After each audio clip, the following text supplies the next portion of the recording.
Forced to work from home by your employer? Laid off or feeling depressed at home? Do you want to make money working from anywhere?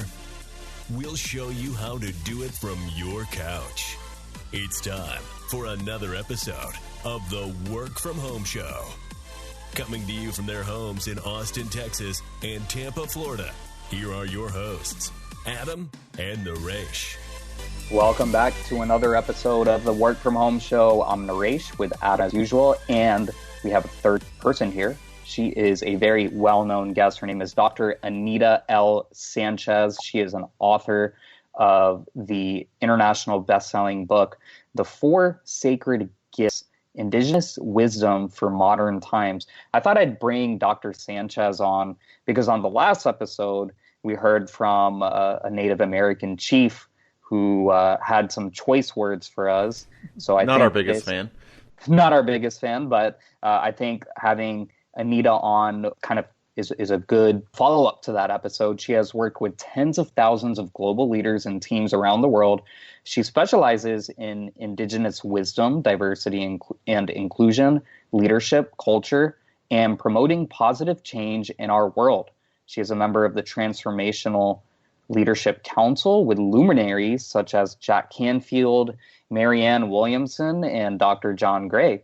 And she is of Aztec heritage. So, Dr. Anita Sanchez, thanks for coming on the Work From Home Show. Well, thank you for having me. So, I want to first start this episode talking about a topic that we've been getting quite a lot of inquiries about, and that is loneliness. A lot of people right now, really the bulk of our listeners, work from home, but they're also dealing with loneliness. What does kind of the Indigenous wisdom say about loneliness and how to deal with it? Well, first I just want to say, and you probably got that from your prior guest, Indigenous, we have some things in common, our connection to the earth and things, but we're also quite diverse. So what I want to say is speak for my experience, and then also I do work with lots of different elders from different Indigenous elders from different traditions. So my sense about loneliness is, first of all, I'm glad that people are owning that.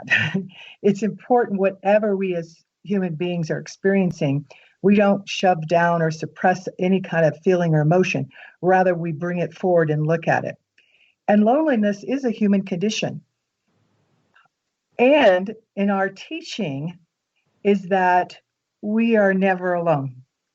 The reality, that's part of the illusion that's getting really made clear to us at this time, is that we're all separate. It's all about just I.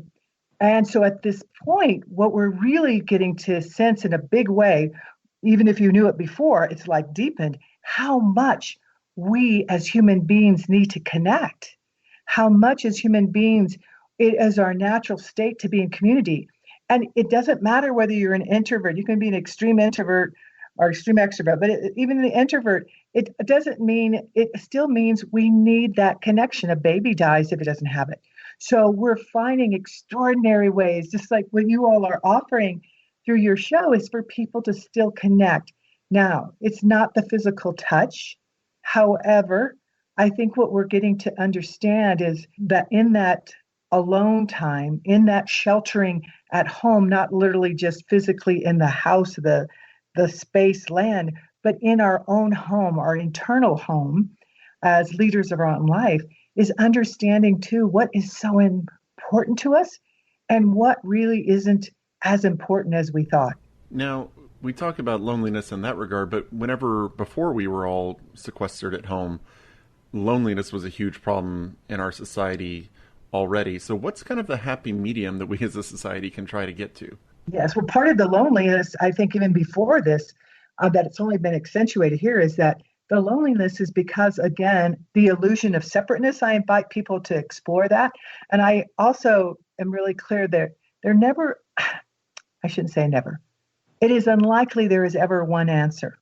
But how I has made sense of it for me in my life is that when there is separation, where there is dysfunctioning, whether it's in your family, whether in your workplace, your work team, that sense of separation, even isolation, creates then that feeling of loneliness.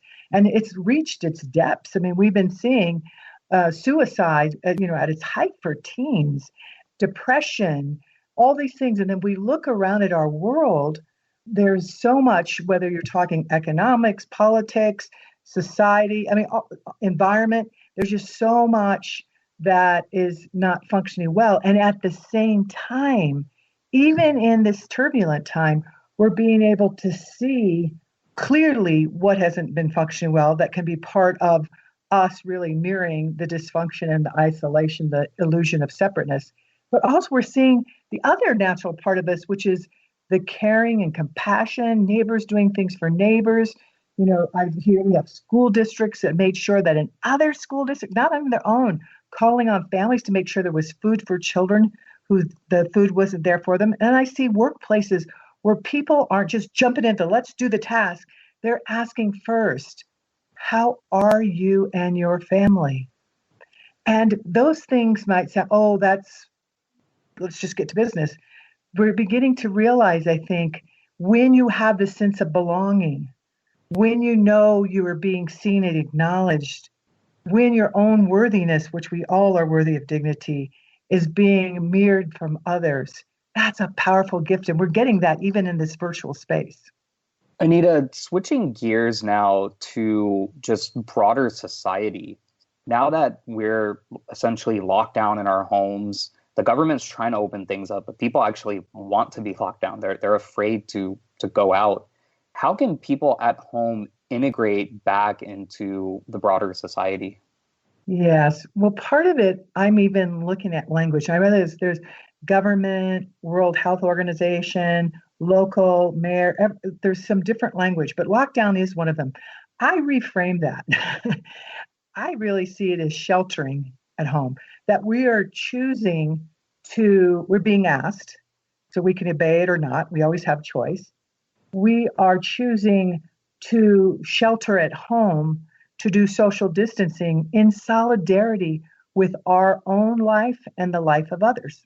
And it's almost like, although we all have the same question, like, when will this end? And part of my answer is it's never, because whenever something this dramatic happens in a person's life, individually and clearly collectively, it's changed us. There's a change. How that's going to be expressed by the diversity of human beings, that'll be for us to see. But I think part of what I'm sharing with my clients, leaders, and as we're looking at strategies and stuff, is clearly looking at the science of it. And then also in these virtual space, allowing space for people to talk about it. And just even for the average, like in our homes and stuff, is speaking of what this means, what is coming up for you. So that when it is time to go out, which it is easing up in some places, that you go out, but you still wear the mask, that there are some places where they're going to have 50% of the workforce working. And that when we know we're doing that, not because of a freedom being taken away, but rather that a choice of being in solidarity for life. Because I think everybody wants, meaningful work, meaningful relationships. And so this is a difficult time, a lot of suffering when you don't have a job, you don't have insurance, on and on. What's going on, your kids are at home. So I think first is don't run from what you're experiencing, because that is your reality. So we just look at it. When we look at something and put it in the light, then we're more able to use our resources to deal with that and to ask our community that's around us, whether it's our family at home or families in the workplace, to be able to be of support, because we all need community. Yeah. So what's been the most surprising takeaway from you, in a good way, from what's happened to our society since we started social distancing? Well, I think it's hard to say one. I think there's two, because they come in two realms that are intimately interconnected. One is who would have thought that this little virus would stop the whole world, that all of us are involved in the narrative, even though we may find ourselves in different paths, we're still talking about this and the importance of life and how do we go forward and how do we ensure some level of safety. So to me, to us to be able to be in some really meaningful conversation, and the pause in our own busyness means that we're having to go inward instead of just busy acting outside. So there's that process. The other thing that I didn't know that we could see so quickly, and I think scientists are surprised by this too, is that the debate about, how much of this climate change, the reversing global warming, how much of this was human made and how much is it other? I think that debate will continue to go on. However, we're seeing the hard science being able to measure the carbon drop from us not all traveling so much. We're seeing waterways clearer. We're seeing animals returning to places, more birds, not using various insecticides. So I think it's opened up in a whole nother level, because now we can see in measurement what's really going on in terms of our impact on the hoop of life, on all the creatures, not only our children and our children's children, but other species as well. Yeah, I have to say, I actually just got off the phone with my mom about 10 minutes before we started this, and we were joking that we're having a big squirrel issue with our trees out back, but she was saying, man, there's so many more squirrels this year. I can't believe it. And my response was, well, you know why? It's because nobody's driving, and so they're not getting hit by cars anymore. That's part of it. That's great. No, but it's just even, it doesn't matter how small or how big it is. The fact that we're all noticing. I live in Boulder, Colorado in the foothills, and I look out at Denver, and it is a rare, rare day. Maybe on one hand I can count in a year where I can see every distinct building in downtown Denver.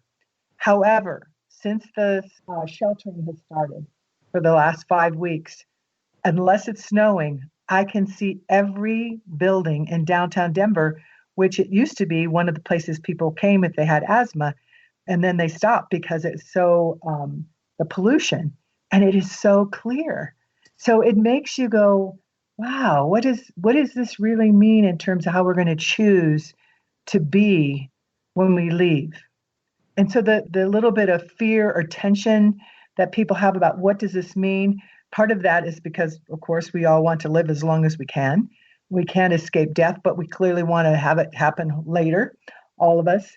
But it also means, like, what is it? How do we want to be part of the life-giving aspect of life, or are we going to look at our lives as something that just has been, overly consumptive or greedy?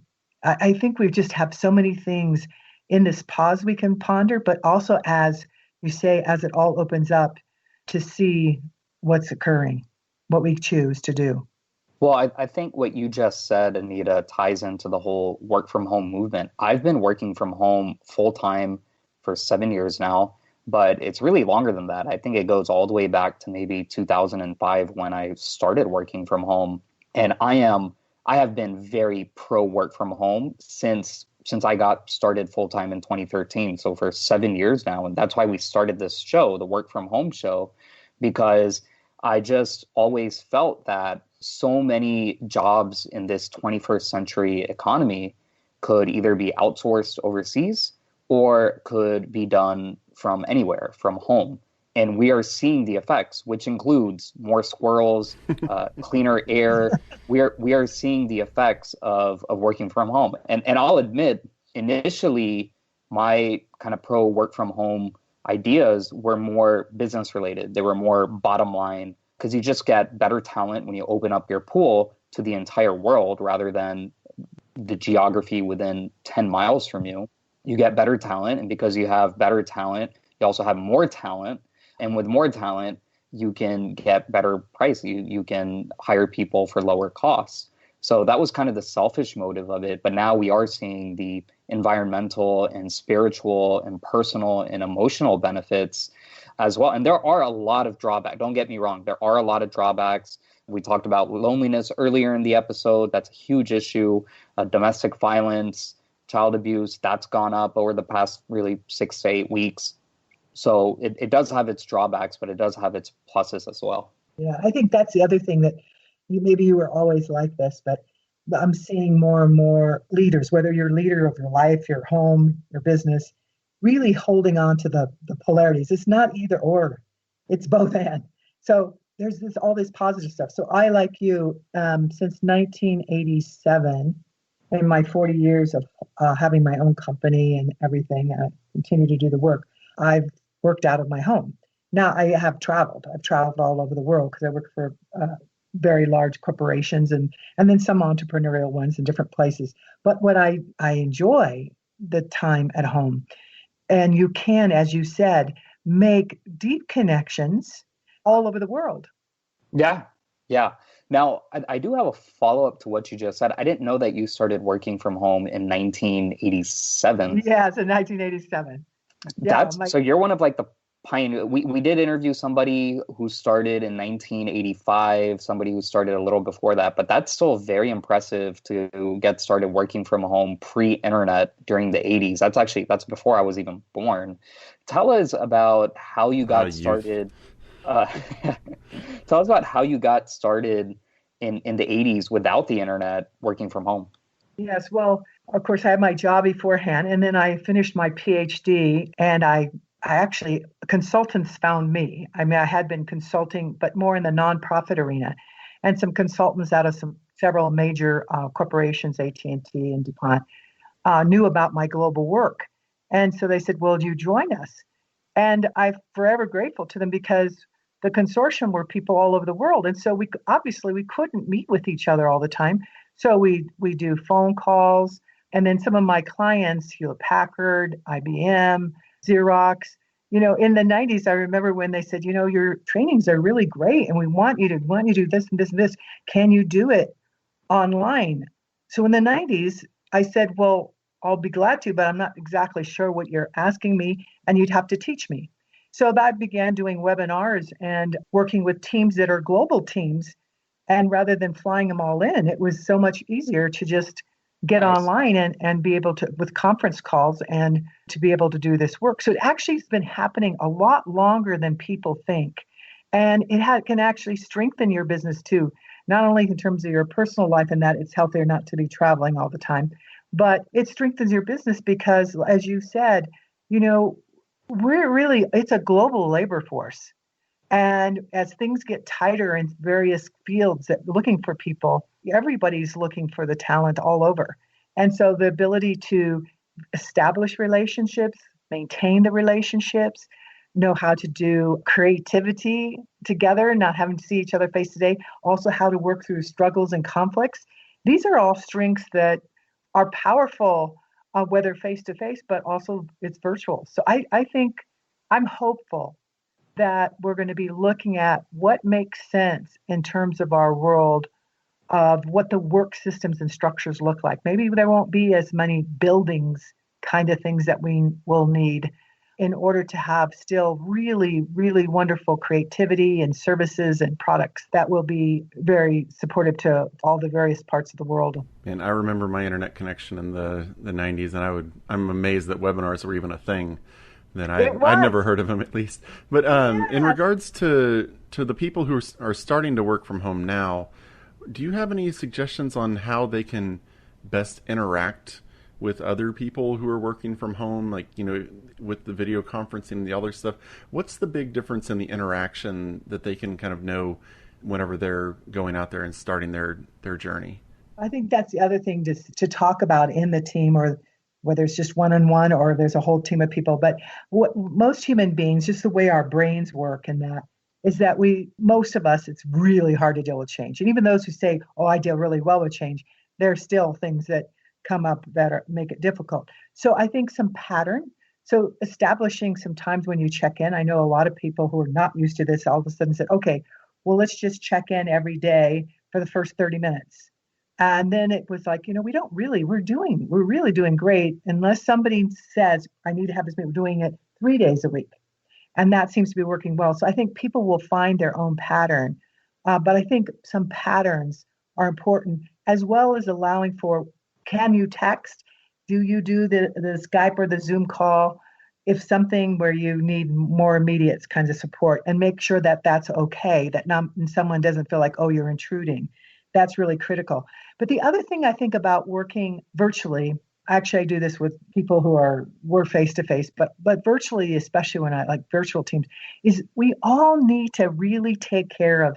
There are 5 things that all human beings need to thrive. So whether you're a CEO or you're a Nubian or you're just starting your entrepreneur and you're just starting your business now and oh my God, whatever else, everyone needs to breathe. And people go, well, we all know that, but unless you're an athlete or you do yoga.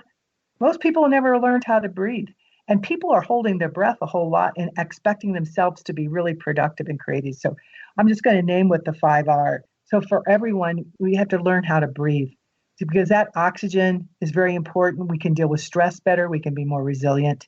We're turning on the front part of our brain rather than having our primitive brain take control.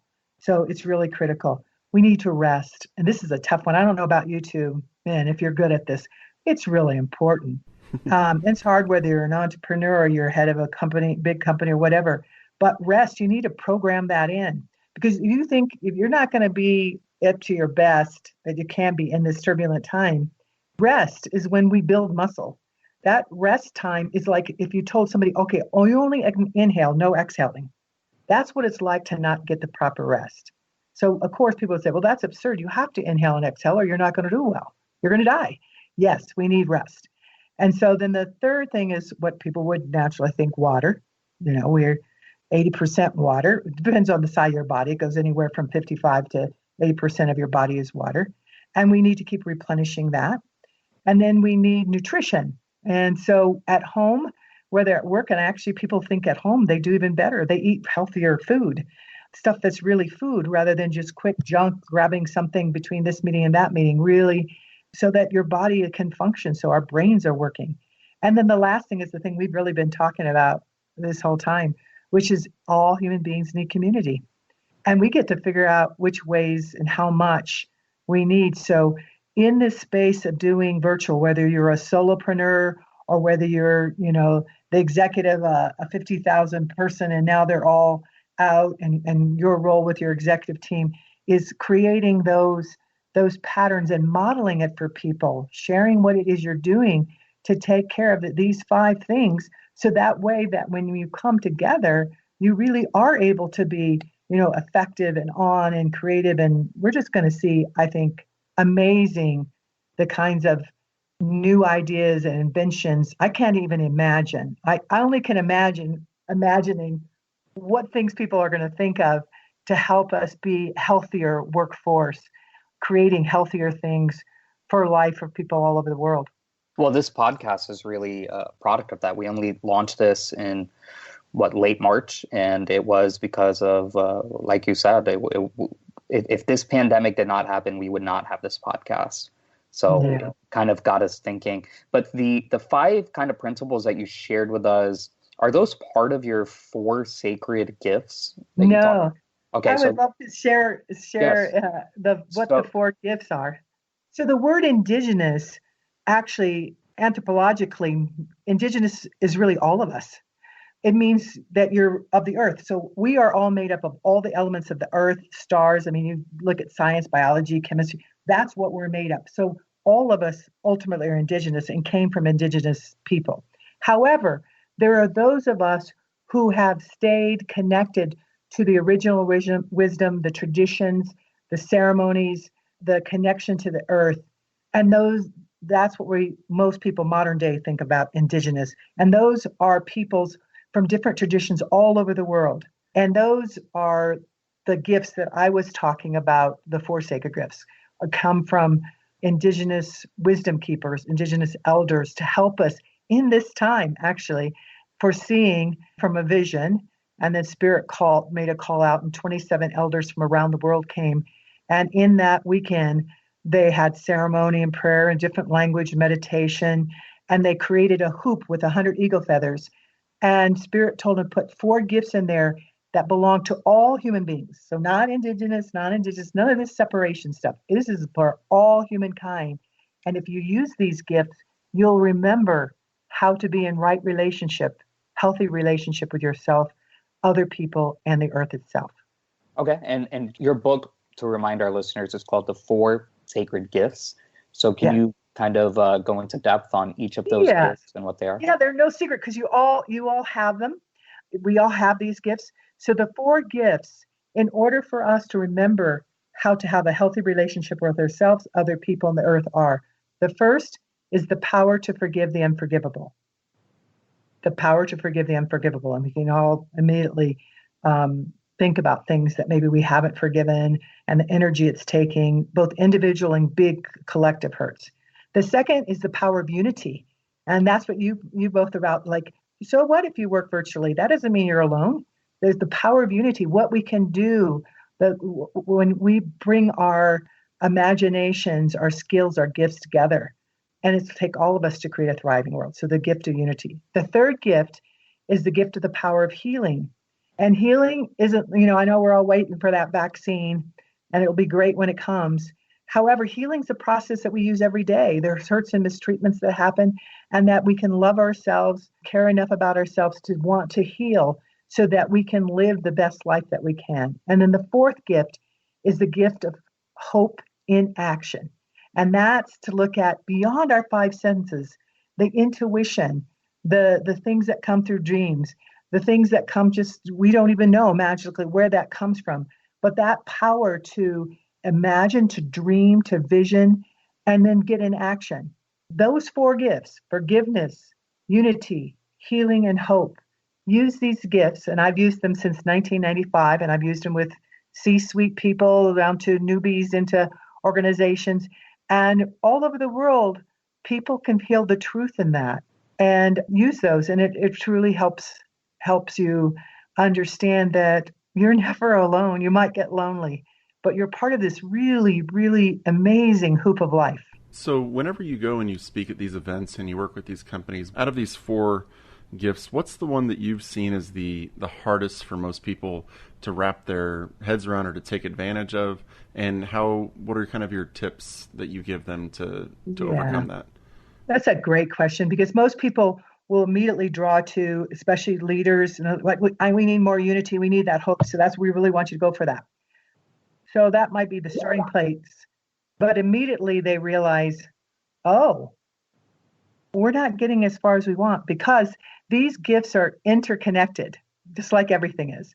So the one that people resist, but then they find they really need, is the power to forgive the unforgivable. I mean, there's people at all levels in organizations, and even they're resentful. There's hurts and mistreatments that happen, disrespects, and they haven't dealt with that. They haven't released it. They haven't released themselves, and sometimes it goes for a long time, and so that even turns into shame.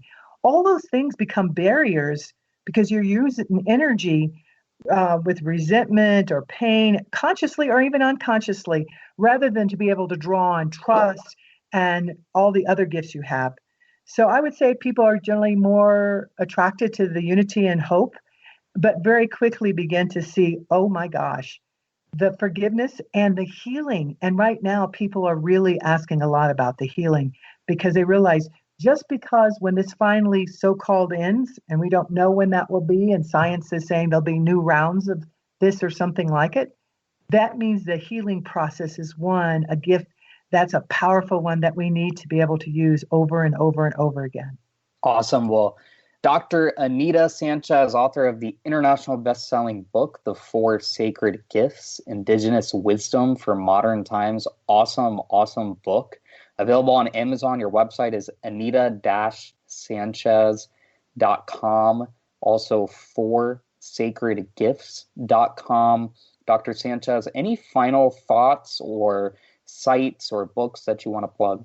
What I'd like to say to everyone, and I think if they're listening to you, sure, they already know that, which is wonderful that you're doing this, is that we're far more than our circumstances. And we're building, even when we're in a sobbing or something, in a crowded space that we're with our relatives, we are building some resiliency here. So give yourself the time to pause. Allow that's part of your role. If you have to put it in your to-do list, allow that is something. And I'm looking forward to us all thriving, and I appreciate how people are sheltering in solidarity for their life and the lives of all of us. Yeah, absolutely, Dr. Sanchez. Thanks for coming on the Work From Home show. Keep up all the good work. It was extremely, extremely productive and beneficial, and we wish you all the best. Thank you. All right. So to all our listeners, you can check out not just this interview, but all of our previous episodes at www.workfromhomeshow.com. That's workfromhomeshow.com. If you have any questions for Anita, for Adam, or me, for anything about our show, hello@workfromhomeshow.com. hello@workfromhomeshow.com. Get on our mailing list at workfromhomeshow.com. You'll get all sorts of free stuff, including my best-selling book, 50 Shades of Marketing. Leave us a review on iTunes, Spotify, TuneIn, Stitcher, whatever platform you use to listen to us. Leave us a review, take a screenshot, email it to hello@workfromhomeshow.com, and we'll send you more free stuff. So until next time, keep on working from home.